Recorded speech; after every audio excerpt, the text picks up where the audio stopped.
स्वागत आहे तुमचं मोरेताईंच्या रेसिपी चॅनल मध्ये।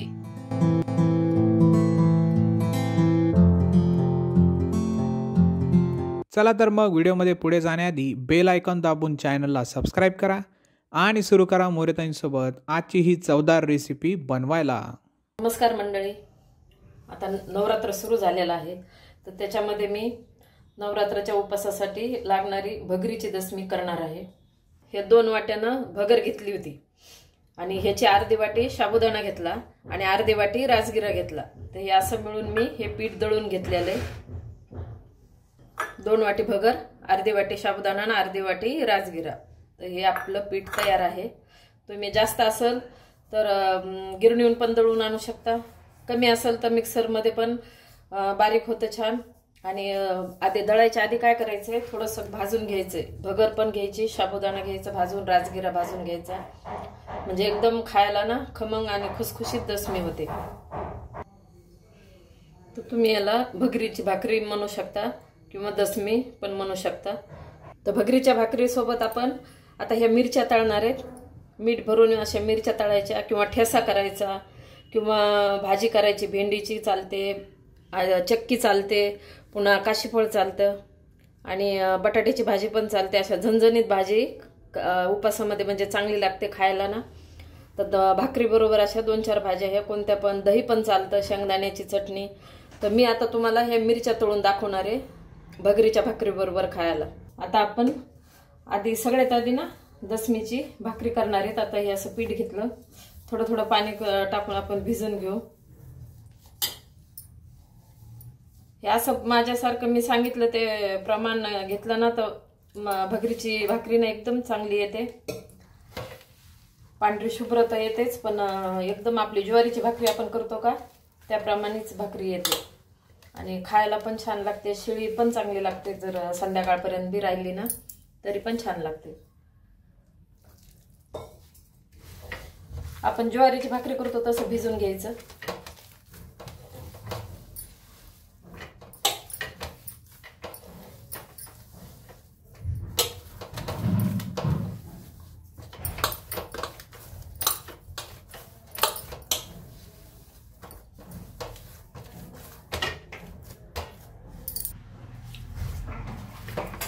आता आपलं पीठ भिजून याचं तयार झालं, एकदम छान। जेवढं तुम्ही चांगलं भिजवता तेवढी दशमी चांगली होते। दशमी म्हणा भाकरी म्हणा। आता ही तयार आहे। तुम्ही जसं तुम्हाला किती लहान मोठी वगैरे घ्यायची का तसं एवढा घेतला मी। आपली ज्वारीची भाकरी करतो का त्याचप्रमाणे मी हे असा उंडा घेतलाय करून। तुम्ही लहान पण करू शकता आणि तेच आपलं भगरीचं पीठ असं खाली टाकायचं ज्वारीच्या भाकरीसारखं, वरून पण थोडंसं असं टाकायचं। एकदम छान गोल आकारात येते, त्याला काहीच होत नाही, अशी एकदम मस्त येते। एका हाताने थापल्या जाते, 2 हाताने, असंही छान होते।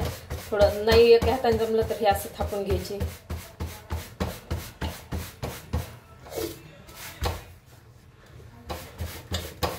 मस्त झाले थापून।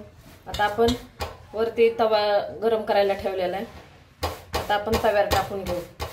गोल आकारात छान झाली दशमी आणि जास्त जाड पण नाही आणि पातळ पण नाही, अशी मीडियम घेतली आहे। आता तवा गरम झालेला आहे। तवा गरम झाला, आता आपण भाकरी टाकून घेऊ। जे पीठ लावलेलं आहे का खालची बाजू ती अशी वरून घ्यायची आणि थापलेली वरची बाजू खालून टाकायची।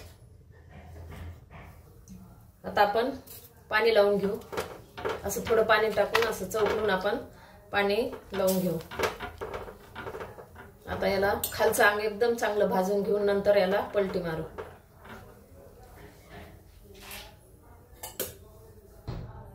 आता खालून एकदम मस्त पचली, तर आपण आता अशी उलटी करू। मस्त पांढरी शुभ्र आली। आता खालची बाजू भाजून घेऊ।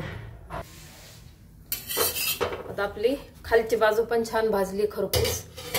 आता आपण तव्यावरच अशी भाकरी भाजून घेऊ।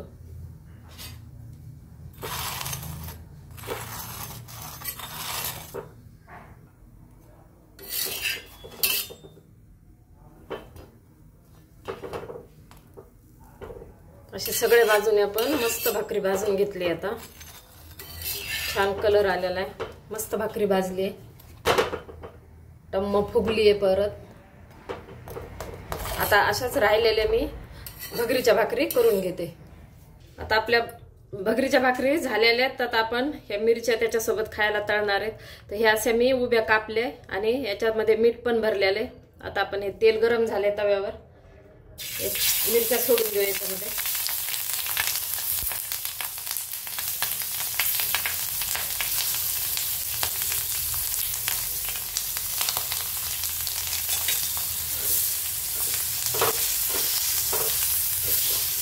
आपल्याला नुसत्या भाजून घ्यायच्या. आता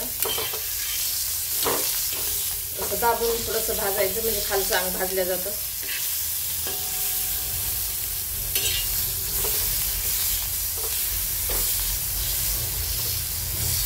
अशा प्रकारे नवरात्रीच्या उपासाचं ताट तयार आहे. एकदा नक्की ट्राय करा आणि कमेंटमध्ये कळवा. तुम्हाला हा व्हिडिओ आवडला असेल तर लाईक करा आणि अशाच प्रकारच्या चवदार आणि चमचमीत रेसिपीसाठी सबस्क्राईब करा आणि कमेंटमध्ये कळवा तुम्हाला कोणत्या रेसिपीज बघायला आवडतील. पुन्हा भेटूया एका नवीन रेसिपीसह एका नवीन व्हिडिओमध्ये. धन्यवाद.